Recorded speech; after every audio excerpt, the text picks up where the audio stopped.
Mesdames, Mesdemoiselles, Messieurs, bonjour. Depuis 2016, le Bénin s'est engagé dans un vaste chantier de transformation sous la houlette du président Patrice Talon. De la réforme du système partisan à la modernisation des infrastructures sanitaires, en passant par l'amélioration de la gouvernance, les changements opérés ont touché presque tous les leviers de l'action publique. Alors que le mandat présidentiel approche de son terme, l'heure semble venue de dresser un bilan secteur par secteur, un bilan donc lucide, critique et constructif de ces réformes majeures. Aujourd'hui, nous donnons la parole à l'un de nos compatriotes. C'est un acteur politique, un ex-candidat à la vice-présidence de la République pour éclairer l'opinion sur les avancées, les limites et les perspectives du modèle talonnier, si vous me permettez donc l'expression. Quels sont les impacts réels sur la vie des Béninois? Le pari de la rupture a-t-il tenu ses promesses? C'est tout l'enjeu de notre entretien ce jour avec Irénée Agossa. Irénée Agossa, merci infiniment d'avoir accepté notre invitation. C'est moi qui vous remercie. Voilà, on veut faire le bilan. L'heure du bilan est venue, comme je l'ai dit tantôt, et recevoir quelqu'un comme vous, un acteur politique, je l'ai dit, de premier plan aujourd'hui au Bénin. Et je ne peux que commencer par les réformes dans le secteur politique et institutionnel. Alors, c'est là que ça fait vraiment couler beaucoup d'encre et de salive, vous le savez. Quels sont les impacts, selon vous, de la réforme du système partisan sur le pluralisme politique au Bénin? D'abord, il faut dire que le bilan, pour le faire, c'est-à-dire le bilan des 10 ans des presque 10 ans, on va dire. 10 ans du président Talon, on ne se voit pas dans l'enthousiasme de le faire. D'autant plus que tout se passe très bien. Tout se passe tellement bien que... Vous croyez? Il y a beaucoup aujourd'hui, on ne se rend pas compte que nous sommes à la fin du dernier mandat du chef de l'État. Et c'est ça d'ailleurs qui caractérise tout ce qu'il a mené comme action à la tête du pays. Et c'est ça surtout qui caractérise sa détermination pour le développement du pays. Souvenez-vous, il n'y a pas très longtemps, bien sûr d'autres peuvent l'oublier, en 2016, à la fin du dernier mandat du président Yahi, vous rappelez bien sûr à la fin du dernier mandat du président Kérékou, même chose à la fin du dernier mandat du président, pas du dernier, du premier mandat du président Soglo, etc. L'ambiance n'était pas celle que nous vivons aujourd'hui. Et ceci m'amène à vous dire que c'est la conséquence des réformes, surtout politiques. Nous sommes dans une stabilité politique. Mais cette belle ambiance que vous décrivez, nous sommes dans une stabilité mais politique. Beaucoup ne le voient pas. Enfin, ils ne voient pas cette belle ambiance-là. Il n'y a pas longtemps, les membres du cadre de concertation des partis de l'opposition sont sortis, ont appelé à l'unité nationale. Nous allons venir là-dessus tout à l'heure, mais je vous dis que c'est la conséquence de la stabilité politique qui découle bien sûr de la réforme du système partisan. Le système partisan nous a permis d'être dans une cohésion nationale, dans une unité nationale. Vous êtes sûr, M. Irénée Agossa? Oui, absolument. Puisque dans l'opposition, on entend des grincements. L'opposition peut jouer son rôle, mais il y a les faits. Vous avez dans le pays une instabilité institutionnelle. C'est ça ce que j'ai dit. Au Parlement, est-ce que vous avez constaté, après la réforme, qu'il y a encore la transhumance au Parlement? Non. Disons-nous la réalité. Il y a une stabilité et il y a une cohérence désormais de l'action politique au Parlement. Une lisibilité nette. L'opposition est restée opposition. La majorité présidentielle est restée majorité présidentielle et chacun défend son camp. Et c'est ça qui s'est passé au Parlement maintenant. Et la conséquence est que nous avons une stabilité institutionnelle. Les institutions fonctionnent. Et le pays évolue lentement mais sûrement vers une autre attenance. Vous ne trouvez pas ces réformes-là trop contraignantes finalement? Quelle réforme dans la vie n'est pas contraignante? Votre propre vie, elle n'est pas contraignante? Même pour vous habiller ce matin, elle est venue là. Ce n'est pas contraignant. Rien n'est gratuit dans la vie, tout est contraignant. Dieu nous a créés dans un système où nous sommes dans des contraintes. Celui qui ne veut pas se soumettre aux contraintes, lui, il est déphasé et il ne peut pas progresser. Les contraintes, c'est normal. Dites-moi un pays dans lequel il n'y a pas de contraintes. Dites-moi un individu qui n'est pas soumis à une contrainte. Dans une entreprise, même ici à la télé, vous n'avez pas de contraintes? Il y a des contraintes partout. Ceux qui évoquent les contraintes pour dire que c'est dur, c'est des gens qui ne veulent pas muter. C'est des gens qui ne veulent pas accepter la mutation. Non, mais est-ce que le nouveau code électoral n'a pas affaibli un tout petit peu quand même la démocratie au Bénin? La réforme politique nous a amené à tout ça, dans cette stabilité, cette cohésion et cette unité nationale. Et ça fait que nous avons eu un rayonnement à l'extérieur. Parce que dès que vous êtes stable sur le plan politique, ça conduit à ce que vous puissiez attirer les investisseurs. Oui, sur ce plan, les investisseurs se disent, voilà le rayonnement du pays stable. Sur le plan des infrastructures, ça c'est plutôt tangible, c'est factuel. Mais je veux parler de la démocratie. Est-ce que, par exemple, le nouveau code électoral n'affaiblit pas un tout petit peu la démocratie au Bénin? Non, rien ne s'affaiblit. Nous finissons avec la réforme du système partisan qui, en fait, nous a amené à stabiliser aussi le jeu politique au niveau des partis politiques. L'objectif ici était d'avoir un nombre réduit de partis politiques et aussi de grands partis politiques nationaux, et éviter que nous ayons des partis politiques régionaux. Et pour ne pas tomber encore dans ce qu'on avait en tant que problème, le communautarisme. Donc, et finir avec la personnalisation des partis politiques. Avoir désormais des partis politiques qui soient fortes, des institutions, des hommes très forts à la tête, qui en fait se mettent à la tête des entreprises politiques pour devenir des chefs d'entreprise politiques, comme ça se faisait avec le clientélisme politique au Parlement. C'est fini. Et pour pouvoir aboutir à tout ça, il fallait réformer aussi le financement des partis. C'est là ce qui est important. Donc, aujourd'hui, le financement des partis est réglé. Le statut de l'opposition est réglé. Et ça, c'est l'avancée même du processus démocratique. Dans l'application, le statut de l'opposition dont vous parlez, le chef de file de l'opposition, comment est-ce que vous appréciez la chose aujourd'hui? Nous avons tout ça aujourd'hui. Est-ce que dans l'application, vous sentez... Dans l'application, tout va bien. Il n'y a pas des choses à revoir? Il y a des choses certainement à revoir, mais c'est des choix politiques qui ont été effectués. Si vous prenez l'actuel chef de file de l'opposition, le président Boni Yayi, lui, il avait tassé le chef de file de l'opposition de quoi en temps? Ça l'a rattrapé. Comme il a tellement sali la robe du chef de file de l'opposition, il a honte aujourd'hui de porter cette robe. La preuve, il ne revendique même pas ça. Vous avez vu ça dans leurs revendications? Il ne peut pas. Quand vous dénigrez tout, et que vous ne savez pas qu'un jour que vous-même vous serez là, voilà ce qui se passe. Il est dans une situation confuse aujourd'hui. Quand vous lui parlez de chef de file de l'opposition, il ne veut pas en parler, ils ne veulent pas du tout en parler, parce qu'on va lui rappeler les phrases qu'ils avaient prononcées. Oui, parce qu'il y a certains aspects aussi sur lesquels ils ne sont pas trop d'accord dans les réformes. Sur le chef de file de l'opposition. Si vous n'êtes pas d'accord, ce n'est pas grave. Il n'y a pas de réforme où tout le monde est strictement d'accord. Mais on est d'accord sur la légalité. Tout le monde se soumet à la légalité.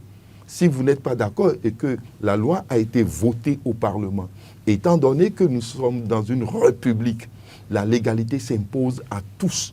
C'est ça un principe fondamental de l'état de droit. Voilà, donc, dès que la loi est votée, promulguée par le chef de l'État, et que vous avez pris par la vérification, bien sûr, de sa constitutionnalité à la Cour constitutionnelle, tout le monde se soumet à cette loi. Jusqu'à ce qu'un jour, qu'une autre loi soit votée pour abroger celle-ci. Autrement, vous êtes dans un populisme anti-institutionnel. C'est-à-dire, vous dénigrez les institutions et c'est vous qui remettez en cause le processus démocratique dans le pays. J'ai une question très précise pour vous. Donc, venons à vos questions. Vous avez dit, si en réalité, nous n'avons pas écorché bien sûr La démocratie, oui. et par le code électoral, Oui. etc. La réforme du système partisan doit s'appliquer. Et puisque ça doit s'appliquer, il faut qu'il y ait des lois qui permettent de l'appliquer. C'est ça le code électoral. Et le code électoral permet d'atteindre les objectifs qu'on s'est fixés dans la réforme du système partisan. Donc, la réforme du système partisan a connu sa mise en œuvre à travers le code électoral. Pour avoir de grands partis, il faut absolument des contraintes.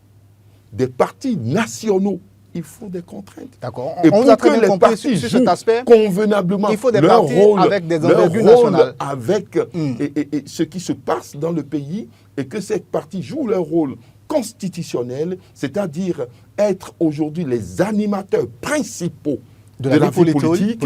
Et de pouvoir prendre les décisions, c'est-à-dire que nommer les gens à des postes essentiels pour que ceux-là décident à la tête de l'État au nom du peuple. Il faut que ces partis soient des institutions. Et ces partis doivent pouvoir renforcer leur assise, leur ancrage au niveau des populations, écouter les populations et faire des propositions correctes et quitter les entreprises politiques avec des chefs d'entreprises politiques pour avoir des partis politiques et de véritables chefs de partis politiques dans notre pays. Et c'est ça ce que vous avez au niveau des contraintes dans le secteur des réformes politiques, en ce qui concerne le code électoral. Oui, permettez, dans le secteur des réformes politiques, j'ai une question très précise pour vous. On a bien compris la première partie de votre développement. Vous êtes plutôt d'accord avec tout ce qui se fait en ce moment. Mais vous, en tant qu'ex-candidat à la vice-présidence, je l'ai dit tantôt, aux côtés de M. Corentin Koué, est-ce que vous pouvez me dire les institutions de contrôle? Non, je ne vais pas parler des institutions de contrôle tout de suite. Je vais plutôt vous demander comment évaluez-vous plutôt la transparence et l'inclusivité des élections organisées sous le régime Patrice Talon, vous qui avez participé justement à ces élections-là? Évidemment, il faut savoir qu'il y a une transparence et que nous pouvons apprécier à sa juste valeur au niveau des élections qui se sont déroulées et au niveau de l'élection à laquelle moi j'ai participé. Ce n'était pas une question de transparence en ce qui concerne les élections. Posons les problèmes réels. Il y a un camp qui ne veut pas des réformes, c'est ça plutôt, et qui discrédite tout le processus parce qu'eux ne veulent pas des réformes et qui ne veulent pas se soumettre à la légalité en place. Ils veulent que le pays soit à feu et à sang, du désordre. Et il y a un autre camp qui a muté et qui a accepté les réformes. Et c'était votre camp dans le temps. Et c'est notre camp. Et nous avons gagné.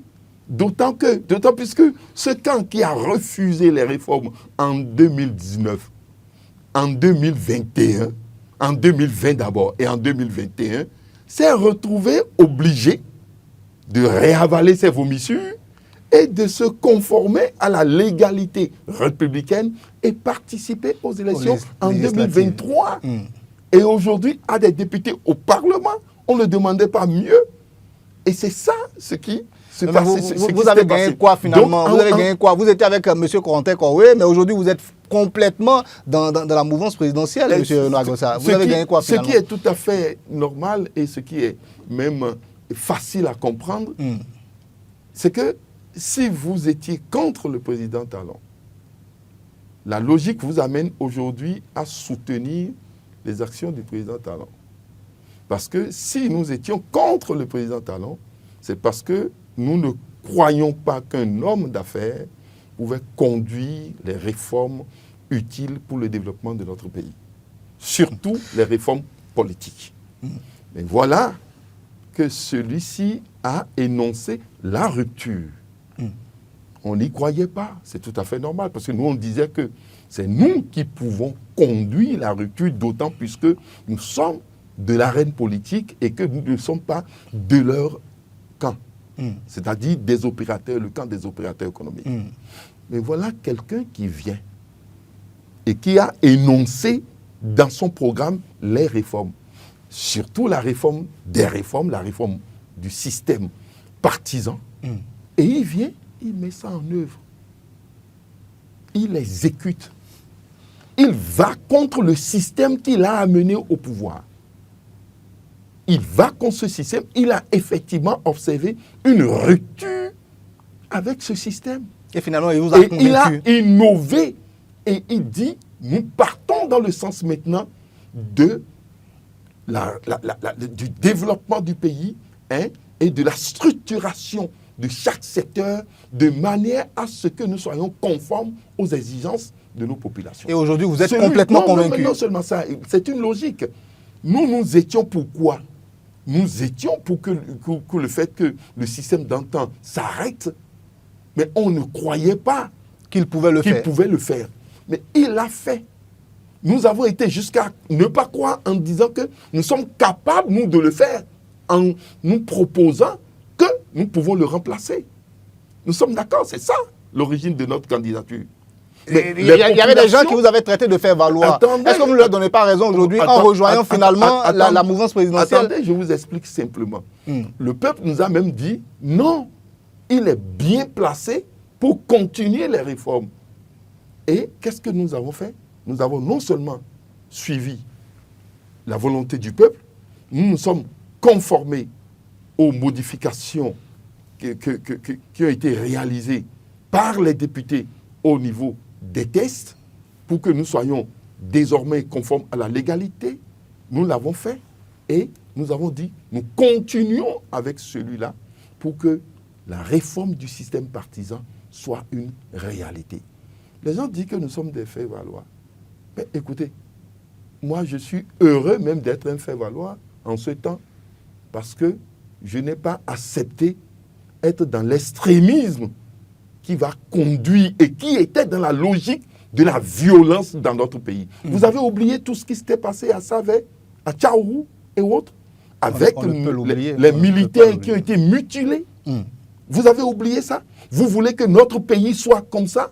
Je le dis avec la plus grave, hein, et je veux dire... l'émotion la plus grave possible. Voilà, c'est-à-dire que avec ce sentiment, hein, de combat et d'engagement.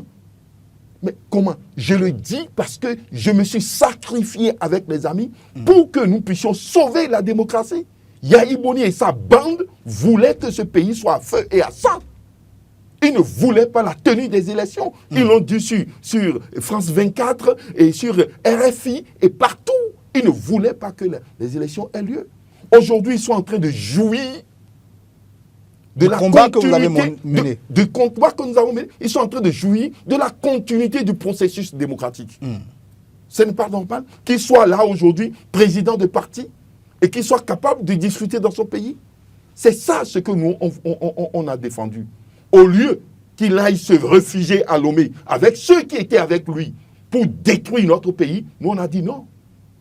Si je suis alors un fait, je ne sais pas tout ce que vous pouvez dire, traite, etc. Je préfère ça pour mon pays.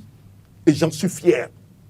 J'en suis fier. Et grâce à vous aujourd'hui, les institutions continuent de marcher. Grâce à notre sacrifice, ils sont en train de jouir aujourd'hui de la continuité du processus démocratique. On vous aura compris, M. Irina Gossap. Ils ont 28 députés. Attendez, ils ont 28 députés. D'accord. Le bilan a fait assez long quand même. Ils n'ont pas craché sur ça. Donc, c'est pour vous dire que le processus démocratique continue et que ce n'est pas nous qui avons créé des problèmes au processus démocratique. Nous avons plutôt sauvé ce processus en participant à ces élections. De ceux-là qui voulaient détruire ce pays. Et je suis heureux aujourd'hui qu'ils soient là.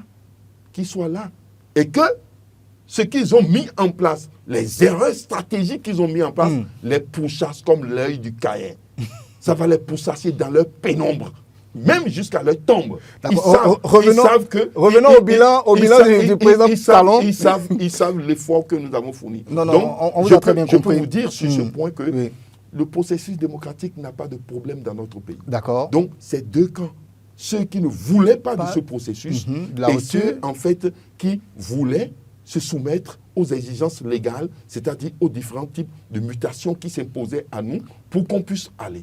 Donc, ceux-là qualifiaient nos processus, le processus électoral, tous les autres de mauvais processus, et c'est ceux-là qui dénigrent l'institution, et c'est pourquoi je les appelle, que je les désigne par les populistes anti-institutionnels. Ils vont juste dire des choses sur les institutions pour les dénigrer, affaiblir notre pays, détruire la République, détruire la cohésion sociale. Et manipuler la foule. Manipuler la foule et pouvoir s'en sortir. D'accord, on vous a très bien compris. Ça ne marchera pas. Donc ce n'est pas pour ça que nous allons dire que notre processus a des problèmes énormes de manière à ce qu'on ne soit pas capable de défendre. Je suis d'accord qu'il y a des choses à améliorer. Il y aura toujours à améliorer. Ce n'est pas nous qui allons dire qu'il n'y a pas quelque chose à améliorer dans un processus. Tout processus peut être amélioré. Peut être amélioré. Puisque il n'y a pas d'œuvre humaine parfaite, on va dire. Dans l'élaboration du processus, il y a les temps d'évaluation et il y a les temps d'amélioration, de correction. Donc, c'est tout à fait normal que le processus ait quelques défaillances compte tenu de l'évolution du pays. Nous ne pouvons pas aujourd'hui dire qu'il faut rester statique avec l'intelligence artificielle. Nous ne pouvons pas rester statiques dans nos processus avec le digital qui s'impose un peu partout. Nous ne pouvons pas rester statiques avec le principe, la force aujourd'hui des réseaux sociaux. Il faut s'adapter à tout ça. Voilà. Donc, et c'est pourquoi nous avons voulu aussi faire cet exercice-là. De dire que il reste à faire, mais il reste à faire dans le cadre de la progression de notre processus pour mieux s'adapter à l'élan que nous avons pris pour le développement du pays. Voilà, excusez-moi, je tente quelquefois de vous arrêter, mais c'est pour le bien finalement de ce programme, parce que nous voulons aborder tous les secteurs, si possible. Alors, on va passer à un autre secteur, les réformes institutionnelles. Nous y sommes, on a parlé des réformes plutôt très politiques, institutionnelles cette fois-ci, et j'ai deux pans. Ma question est à deux pans. Il y a certaines institutions, par exemple sur le plan fiscal, je vais parler de la Cour des comptes, de l'ARMP, mais j'ai une question spécifique également sur la HAC, parce que vous êtes un ancien conseiller de la HAC. La HAC a fêté 30 ans, il n'y a pas très longtemps, 30 ans de régulation de la vie publique. Qu'est-ce que vous en pensez? Et qu'est-ce que vous pensez également de tout ce qu'il y a comme réforme des institutions et qui permettent aujourd'hui, sur le plan fiscal au Bénin, de quand même engranger pas mal de dividendes? Nous avons eu des réformes dans tous les domaines. Je vous ai dit que la réforme mère étant la réforme du système partisan, puisque c'est les partis qui proposent, bien sûr, la ressource humaine au niveau des structures de décision de l'État. Donc, c'est capital. Nous n'en sommes pas encore là, tout de suite là, puisque nous sommes à une phase de transition. D'accord. Puisque ce n'est pas ce système qui a amené le président Talon au pouvoir. Le président Talon a dit, moi, je serai remplacé par un système où les partis vont prendre le pouvoir. Donc, au cours de cette transition, les réformes ont été mises en œuvre. Et l'une des conséquences, comme on l'avait dit, de la réforme du système partisan, et qui est là aujourd'hui, c'est la stabilité institutionnelle. La stabilité institutionnelle, tant au niveau du gouvernement qu'au niveau des autres institutions de la République. Donc, vous parlez de la haute autorité de l'audiovisuel et de la communication, par exemple, qui a connu depuis longtemps, aujourd'hui, à sa tête, un professionnel des médias. Professionnel des médias. J'ai été membre de cette institution, premier rapporteur de la 3e mandature, mais notre président, c'était, père son âme, feu et Alisato, qui n'étaient pas des médias. Ainsi de suite, vous pouvez citer jusqu'à l'arrivée aujourd'hui de M. Edouard Loko, qui a connu, bien sûr, cette profession et dans tous ses méandres, et qui a pris la tête de cette institution et qui vous a dit qu'il faut désormais aujourd'hui placer l'église au centre du village. Donc, les réformes qui s'imposent doivent être menées au niveau de cette institution de manière à valoriser votre profession. Valoriser cette profession qui joue un rôle capital et indispensable dans le processus démocratique et dans le développement d'un pays. Puisque vous êtes chargé d'informer, de former, d'éduquer et de pouvoir permettre à ce que le peuple fasse de bons choix en ce qui concerne telle ou telle échéance, que ce soit les municipales, les législatives ou la présidentielle. C'est très important. Vous le faites même dans d'autres domaines. Ce n'est pas que dans le domaine des choix des dirigeants. Sur le plan sanitaire, sur le plan social, etc., etc. On ne peut pas vivre sans l'information.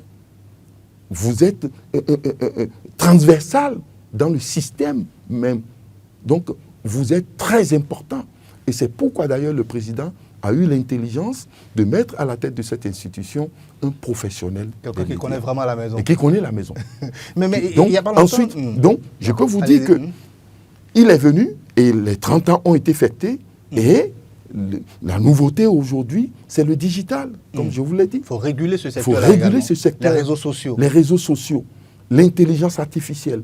On peut créer tout sur vous. On peut monter tout autour de vous. On peut détruire la cohésion nationale. On peut détruire l'individu à partir de l'intelligence artificielle. On peut lui faire dire ce qu'il n'a pas dit, etc. De manière très réaliste. De manière très réaliste, même avec sa voix. Donc, c'est une autre méthode aujourd'hui pour pouvoir réguler. Et une autre méthode pour pouvoir informer. Une autre méthode pour pouvoir former. Et une autre méthode pour pouvoir éduquer. Donc, il est venu en cette période. Et ils ont profité, bien sûr, des 30 ans pour lancer le débat. Et je pense que ça a été bien lancé. Et ceci exige des réformes au niveau de chaque couche de la profession pour que la profession reste digne et qu'elle ne soit pas polluée par d'autres qui ne sont même pas de la profession. Effectivement. Hein? On indique les gens aujourd'hui, je ne sais pas s'ils sont de la profession. J'en connais qui ont été arrêtés, on dit qu'ils sont de la profession, mais ils ne sont pas de la profession. Je ne sais pas s'ils ont des cartes de presse, mais on donne cette étiquette de journaliste à n'importe qui. Il suffit que tu racontes du n'importe quoi sur les réseaux, hey, tu deviens journaliste. Hein? C'est pas normal.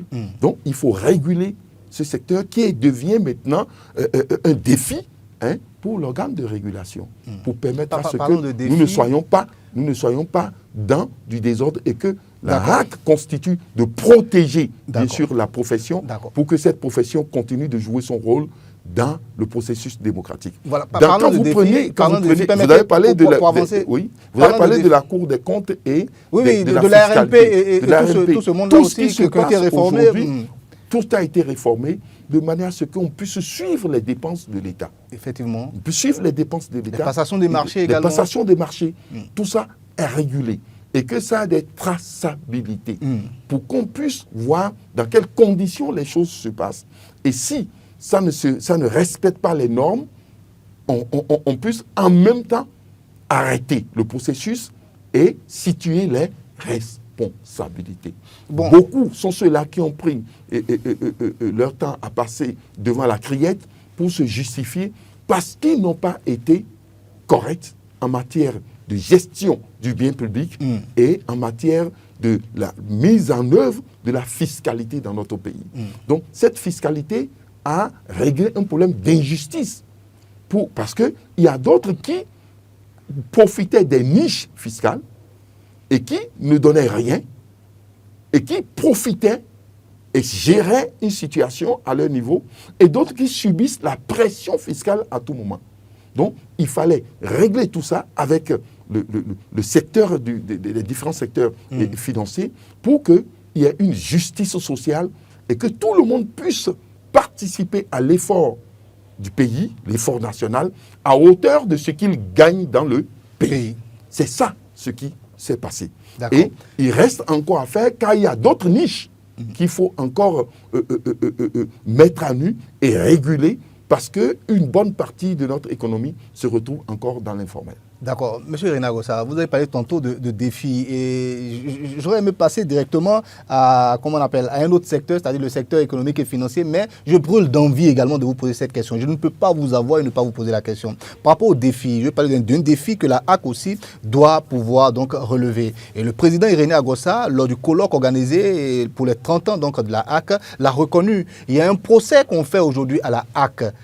Il y a une image qu'on tente de coller aujourd'hui à la HAC. On ne voit plus la HAC comme l'institution de régulation, mais l'institution de répression. Comment est-ce qu'on fait pour gommer ça? Quand des journalistes sont arrêtés, quand des organes de presse sont fermés, comment est-ce qu'on fait? Quel est le travail qui doit être fait au niveau de la HAC surtout? surtout? Des choses. Est-ce que c'est des journalistes qui sont arrêtés?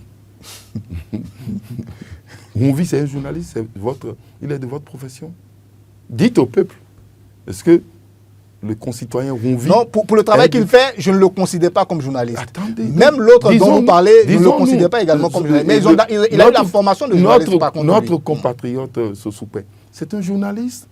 Il en a eu la formation. Attendez. Il ne le pratique pas. Attendez. Donc, si vous le pratiquez, vous avez la carte de presse chez nous. Nous sommes d'accord. Et vous avez une déontologie dans la profession. On respecte la déontologie, l'éthique est respectée, et vous respectez bien sûr les tests du pays. Si vous ne respectez pas ça, comment la HAC peut vous protéger? C'est ça le véritable problème. Tous ceux qui disent que la HAC ne protège pas la profession, c'est ceux-là qui ne respectent pas la profession. Quand vous respectez la profession, mais ça marche. Nous, on a régulé avec les Édouard locaux. Et paix à son âme, les Digui Laurent, les Folies. Et on avait régulé avec l'honorable Charles Tokor, etc. Vous avez vu, on les a arrêtés une fois. Et ils ont connu. Ce n'est pas le même régime qui est en attendez, place. ils ont connu les régimes Soglo, régime Kérékou, régime Yahi, etc. Mais ils n'ont pas été arrêtés.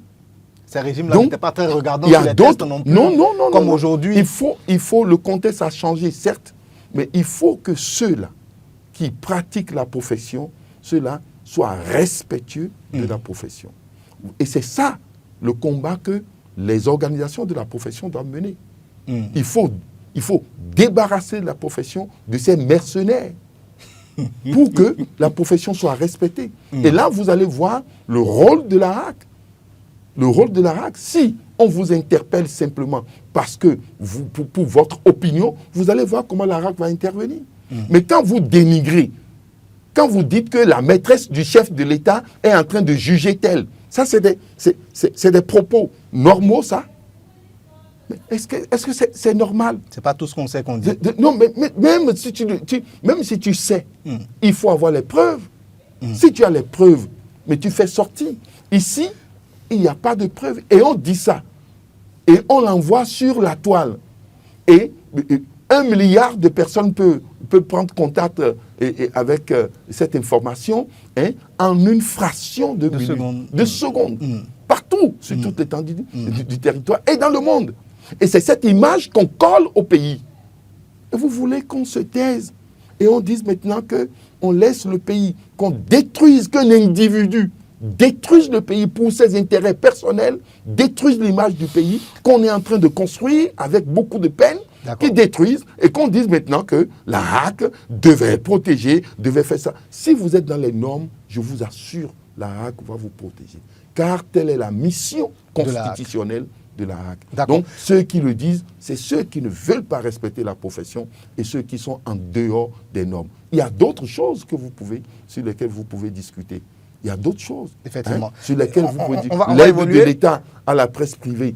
Qu'est-ce qu'il faut en faire? Vous pouvez en faire un débat. Il y a des aspects sur lesquels vous pouvez en discuter. On en parle de le temps en droit temps maintenant à la presse partout.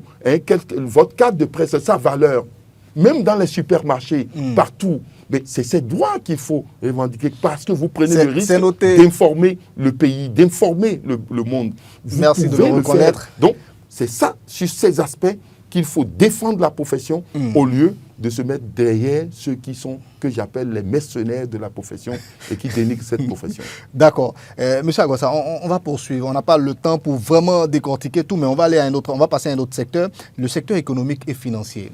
Le programme d'action du gouvernement au regard le regard en tout cas que les institutions de notation internationale portent sur ce programme d'action, c'est qu'il permet de faire des prouesses. Il y a une véritable croissance économique qui est en train d'être opérée. Il n'y a qu'à regarder les notes là, justement, qu'il donne régulièrement au pays. Vous, étant au Bénin et acteur politique, comment est-ce que vous appréciez tout cela? Il y a vraiment croissance économique au Bénin, vous croyez?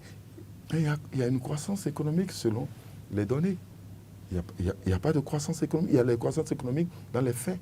C'est-à-dire qu'en fait, laissez même les données là. Vous voyez, sur le plan des infrastructures, si vous n'avez pas une croissance économique, comment vous pouvez mettre en place ces infrastructures? Parce que vous avez dit le financement, qu'il y a eu des emprunts. Mais c'est une signature, c'est une valeur de la signature. Avant que vous ne fassiez ces emprunts, il faut que vous ayez une structure qui vous permette, bien sûr, de garantir le paiement. Il faut qu'on vous fasse confiance. Il faut qu'on fasse confiance. Et que cela permette de donner de la valeur à votre signature. Vous n'êtes pas le seul sur le marché. Tout le monde veut qu'on investisse chez lui. Mais nous n'avons pas de ressources minières. Mais le Bénin a fait un bond énorme parce que nous sommes aujourd'hui à 6% et on nous projette vers 7%. Mais ça veut dire que nous avons eu à faire des réformes structurelles en ce qui concerne la collecte au niveau de l'épargne nationale. Nous avons collecté, je vous ai dit tantôt que les niches ont été fermées et qu'on a transformé ces secteurs et en les mettant bien sûr dans la logique fiscale et de la justice sociale, et ça permet de collecter plus. Donc ceux qui prenaient et que ça sortait de partout, on a rangé, et ça vient. Et non seulement ça, on a structuré de manière à ce que le déficit nous permette bien sûr d'avoir une signature qui valorise ce que nous sommes en train de faire en entrant bien sûr des investissements. Et ces investissements, on les a menés dans le secteur, dans des secteurs productifs.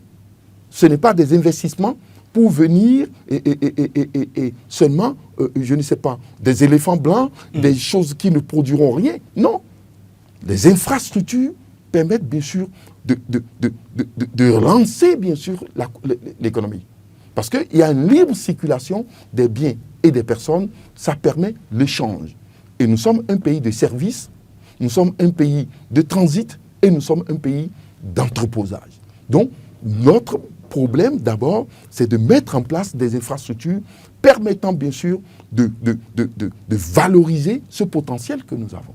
Donc le fait qu'on a serré la ceinture un moment a permis finalement... Non, on n'a même pas... Moi je dis même que cette expression que les gens sont utilisés... Ça ne vient pas de moi, c'est le chef de l'État qui l'a dit. Le chef de l'État l'a dit pour caresser dans le sens du poil certains. En fait, le chef de l'État n'a fait que prendre dans les secteurs où l'État devait prendre. Il n'y avait même pas serré les ceintures. Ceux qui ne doivent pas, comment appelle-t-on, bénéficier de certains avantages et qui en bénéficiaient ont simplement reconnu qu'aujourd'hui, il ne peut plus continuer. L'argent qui circulait dans le temps. Non, je veux dire que ceux qui ne dédouanaient pas leurs marchandises, ceux qui ne respectaient pas la fiscalité dans notre pays, aujourd'hui, ils ne paient pas les impôts. Et ce n'est pas seulement ce que vous voyez, les commerçants, il y a des cabinets, j'ai vu des redressements dans le pays énormes, parce qu'il y avait des systèmes qui se faisaient. Donc, pour échapper au fisc. Voilà. Donc aujourd'hui, tu ne peux pas rester chez toi et faire une preuve avec un cachet que toi-même tu aurais mis en place pour dire que c'est une preuve et que tu donnes sur un marché. Ou appeler un haut cadre pour dire non, règlement ce problème-là, j'ai pas encore... On a bouché ces trous. Mais est-ce que c'est serré ceinture ça? C'est ce que moi je dis. Le chef de l'État a été doux dans le cadre de l'accompagnement de sa réforme. On a juste ramené là où l'État doit rester. On a ramené l'État pour que l'État puisse bénéficier de ce qui revient à l'État. Nous étions dans un système où l'individu était prêt même à dominer l'État.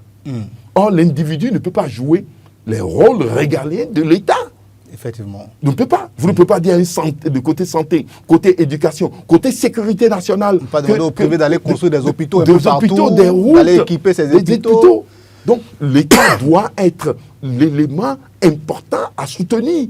Et c'est ça, cette structure qui a été renforcée. Et dès que cette structure a été renforcée, donc l'épargne nationale s'est constituée. Et nous avons pu avoir une belle signature et nous avons investi dans les domaines. Ce qui est clair aujourd'hui, c'est l'aspect touristique de notre pays.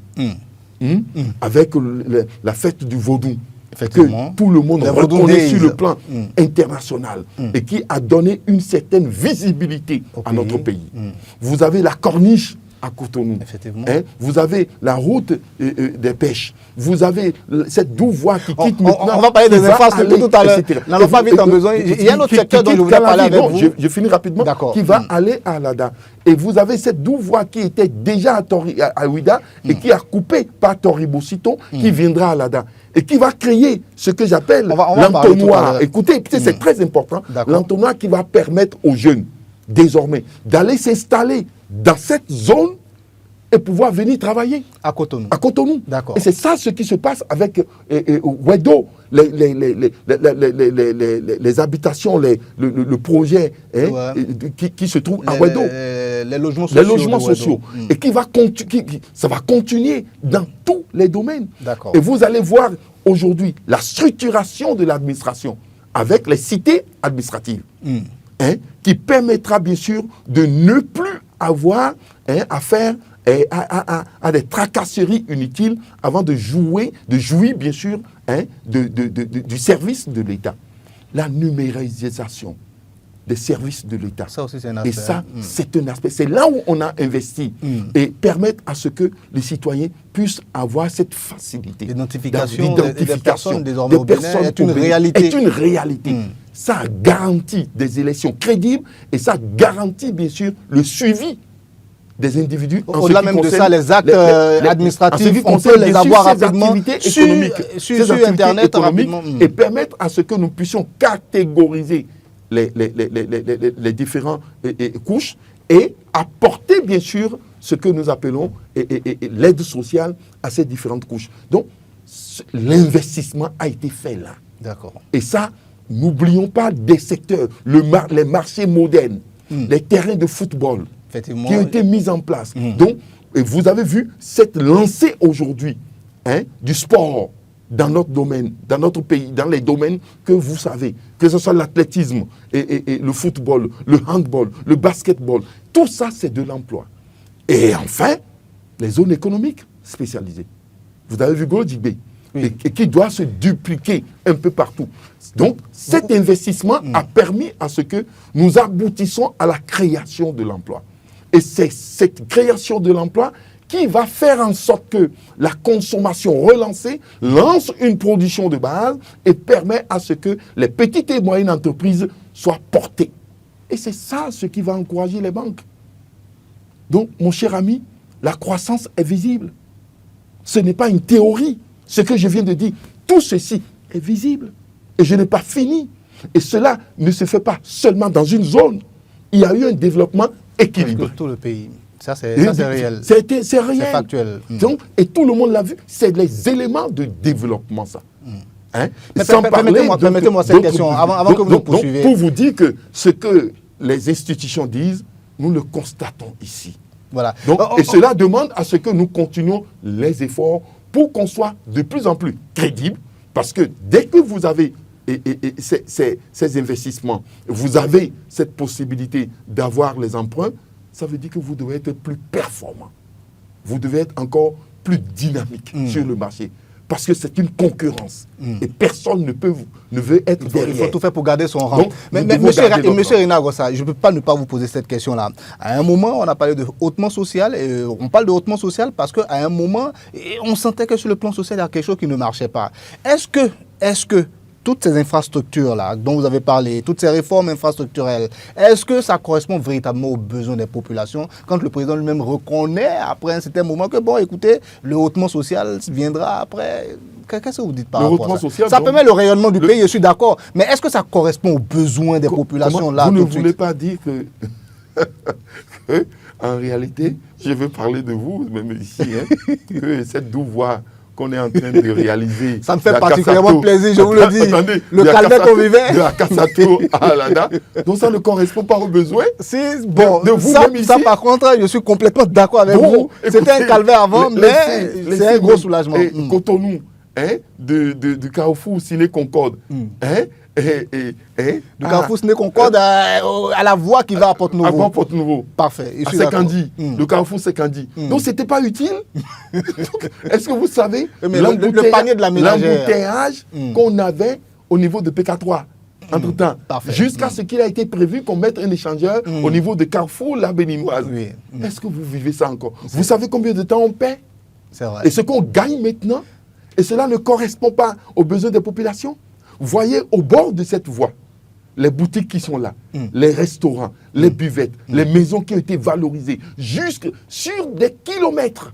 Et cela ne correspond pas aux besoins des populations. Mais le panier de la ménagère, c'est ça aussi le principal besoin. Dites-moi d'abord. Quand le ventre n'est pas rempli. Dites-moi si cela ne correspond pas. Et cela correspond.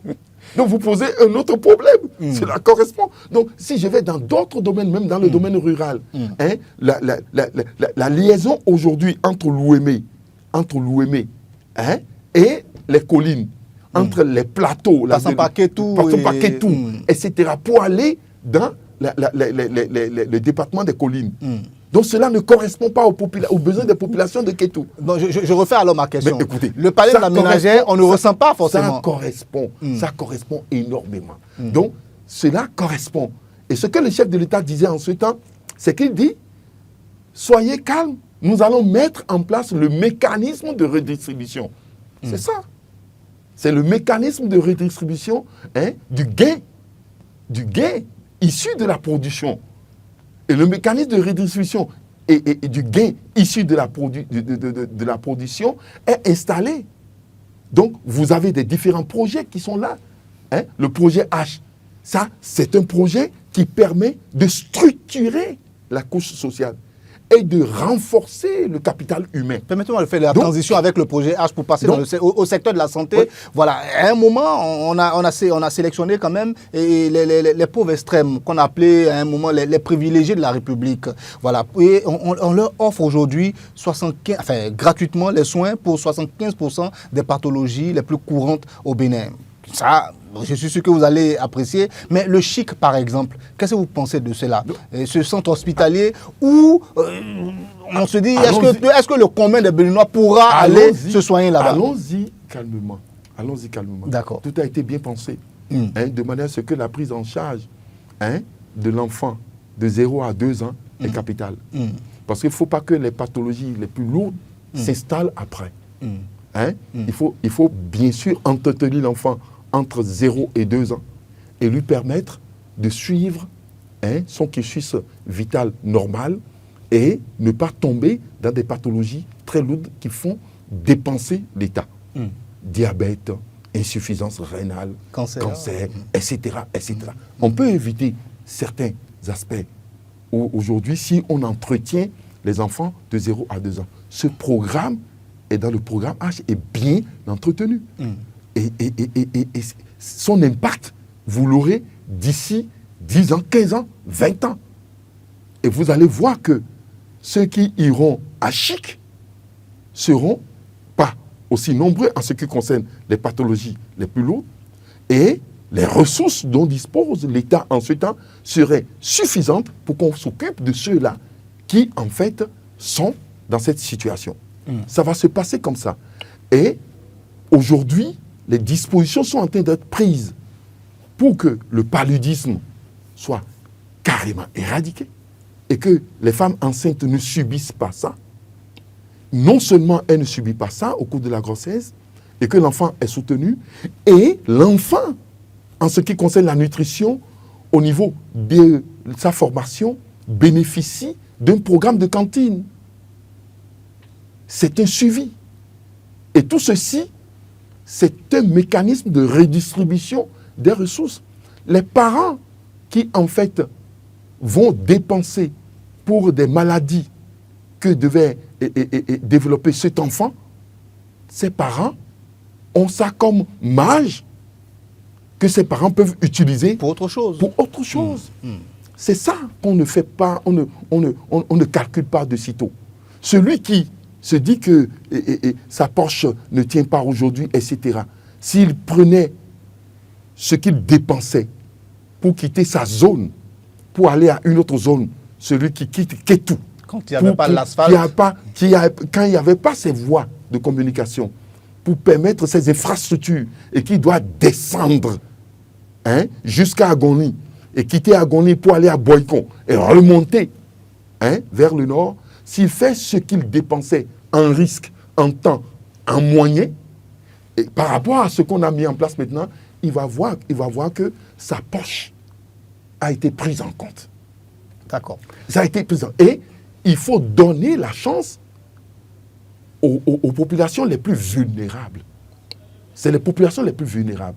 Les orphelins, les femmes qui sont délaissées par leur mari et qui traînent les enfants. Ces femmes-là sont aujourd'hui soutenues par des appuis directs. Puisque vous parlez des femmes, parlons de l'égalité des genres. Aujourd'hui, donc, il y a l'INF qui a été créé. Il y a également dans la loi 24 postes réservés pour les femmes au Parlement. Je peux vous dire par rapport à ce secteur, que ça marche. Mais ce qui est très contraignant ici, c'est l'effort.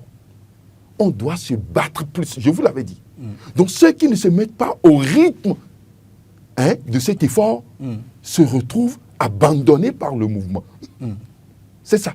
Donc ceux qui ne veulent pas se battre et se mettre au rythme de cet effort se retrouvent abandonnés par le mouvement. Et qu'est-ce qu'ils disent? Ils se disent que le pouvoir d'achat ne tient pas, etc. Pour calculer le pouvoir d'achat dans un pays, c'est de voir s'il y a les retards de salaire, si la dette intérieure n'est pas payée. Parce que c'est la dette intérieure qui détermine. Et si nous ne respectons pas nos engagements en ce qui concerne ce que nous devons payer sur les emprunts, parce que c'est ça qui garantit bien sûr l'investissement et qui garantit la crédibilité de tout ce que nous sommes en train de faire. On me fait signe à la réalisation c'est pour vous dire, du secteur de la santé, du secteur de l'éducation rapidement, pour finir. Aujourd'hui, on a les cantines scolaires, c'est pas mal, mais souvenez-vous de tout ce qui a été fait avec les aspirants dans le temps aujourd'hui qui sont pour une grande partie très mécontents. On leur a fait des tests, certains ont été radiés, tout ça. Qu'est-ce que vous pensez de tout ce qui a été fait comme réforme dans le secteur de l'éducation? Dans le prochain budget, je pense que les aspirants ont été pris en compte et tous ceux qui utilisent ça comme thème de campagne seront très surpris parce que le prochain budget va tenir compte de ça. Et ça, c'est ce que nous appelons aussi la redistribution. La redistribution au niveau de cette catégorie serait prise en compte et ils auront ça. Ce qui a été détruit durant près de 40 ans, vous n'en parlez pas. Pour réparer ce qui a été détruit, une société qui n'est pas structurée, tout est dans l'informel. Et tout était improvisé. Il n'y avait pas de programme de suivi. Vous ne voyez plus ça. Ce n'est pas en 10 ans qu'on va réaliser tout ça, corriger tout ça.